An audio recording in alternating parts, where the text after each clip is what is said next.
Hey everybody, welcome to Obscurities and Miniatures. Today we're going to take a look at some 3D printed models we received recently from Printed Obsession, who had a pretty successful Kickstarter a while back for various denizens of the underworld for whatever tabletop type games you play. I know primarily I think the market for this stuff is more the RPG players, but I think they have a lot of practical applications in your skirmish games of choice. So anyway, they had this really cool looking samurai model here and her companion. And I figured, you know what, I'm going to just start priming these 3D printed models ahead of time because sometimes the detail is not easily discernible. And this was no exception. I had a hard time figuring out the details on our samurai friend. I do need to do a little bit of cleanup still, but it looks so much better after giving her a good blast of my favorite Tamiya Gray.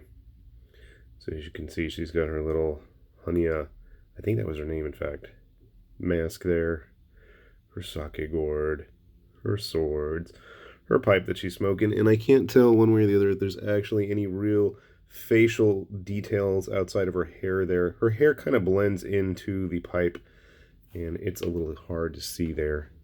But with the two of them, I think they could probably fit on a 40mm base together. However, I did get a 25mm base for her printed, and I don't know what we're going to do with her Okami friend here. I mean, yeah, I guess it's Kitsune, but those little spirals. Fits pretty well on a 40mm base. I know that's going to be a problem if you're more the D&D Pathfinder type, because those sizes of the bases are quite specific, but, you know, I'm not, so I don't really care.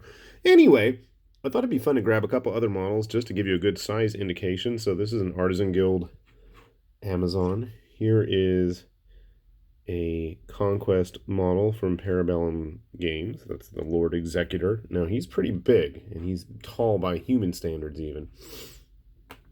A Frostgrave model, and this is just printed at the standard size. This isn't fiddling around with any of the size functions or anything like that. Geralt, or as close of proximity to it as I can get outside of some of the other models out there like Brother Vinny, and I know Darkgate Games had one, but yeah. This is a deep cuts from WizKids, a Shield Wolf Shield Maiden. So you can see she's going to blend in pretty well here with just about anything you've got on the table. A Privateer model, my good old Witch Hunter friend here. I think you could probably, heck, maybe get away with using her as like an Inquisitor even in 40k if you wanted to do some slicing and dicing and stick something on her. But as interesting as she is and as nice as her little companion friend is there, I was a lot more interested in some of the larger models that Printed Obsession has made. So I grabbed a couple of those too. First up, I grabbed their Arianus, or if I'm even saying that right. Oh, and I broke the sword again. So when I got this model, the left-hand sword blade, she's supposed to have two blades, and it hadn't printed completely, so I had to go grab a blade, which is no problem, but it didn't really want to cooperate and take with the glue, so we'll have to fix that up. And I'm assuming she's supposed to actually stand on both her leg and her tail. Actually, it balances pretty well. Not bad. So you can see she's a little bit bigger than a human. Let's see if I have any random bases. If we're going to use our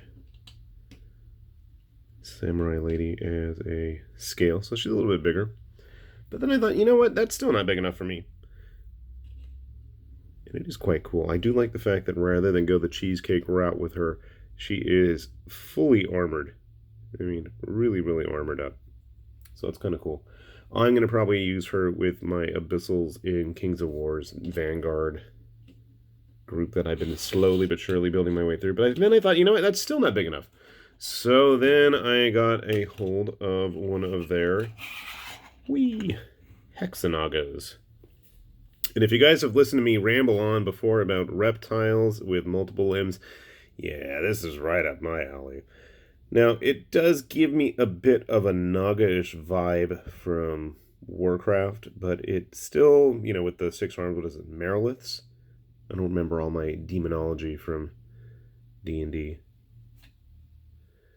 I thought the arms were a little static in their placement, and the body's kind of like flat as it faces, you know, just kind of like an L shape here. I would have rather seen a bit more arc, but I don't know. Maybe I'm just spoiled with like the Chthonus snakes from Mears that, you know, you could tell they spend a lot of time looking at how like a snake body kind of contorts. But then I still thought to myself, not big enough, because it's not like I don't have enough big giant miniatures that take up tons of space on the shelf. So I thought, let's zoom it out some more, and let's get this. Aw, man, come on, dude. Whee! This model I have not been able to find photos of to get a good size representation, so I took it upon myself to get him out here. I believe he's called Falor or Falor or something like that, but he's supposed to be the greater demon that Printed Obsessions made, and you can see he's got quite a wingspan there. And again, if you've listened to me and you know that I love to ramble on about reptilian-looking models, this guy's got it in spades. Despite being, you know, obviously a demon stand-in, it looks vaguely reptilian to me, and I really appreciate that. I've got him sitting on a 50mm base. I did not glue the wings on yet, just because, obviously, it's going to be a lot easier to work with and get his back painted, if that's not a problem. Sadly, his swords did not fully print, so I stuck some green stuff in there and glued it all together, and it seems to be okay. So I won't knock the printer for that. It's not like I can't easily fix it. I still can't tell if this is supposed to be... Actually, I think this is supposed to be armor on his tail, because looking at the bottom of it, it looks like those are all straps down there. So maybe I will go with a more reptilian look and then paint it all... I don't know, I'm thinking like a dark green or a brown, and then put black armor or red armor. I don't know. I don't want to do red skin. I'm tired of red skin demons. Boring. So overall, I gotta say, I'm pretty pleased with the results. And I probably will give Printed Obsession another look. See, I know they had talked about doing a second Kickstarter campaign for more angelic, celestial type beings. And I know that's a big deal if you're going to be playing a lot of, you know, interdimensional planar travel in your tabletop RPGs. Me, I just want to have big monsters to hang out on my tabletop and get painted and hopefully roll decent dice with. That never seems to happen, but, you know, it is what it is. So, very interesting models. Give them a look. You know where to find all that printed stuff, I hope.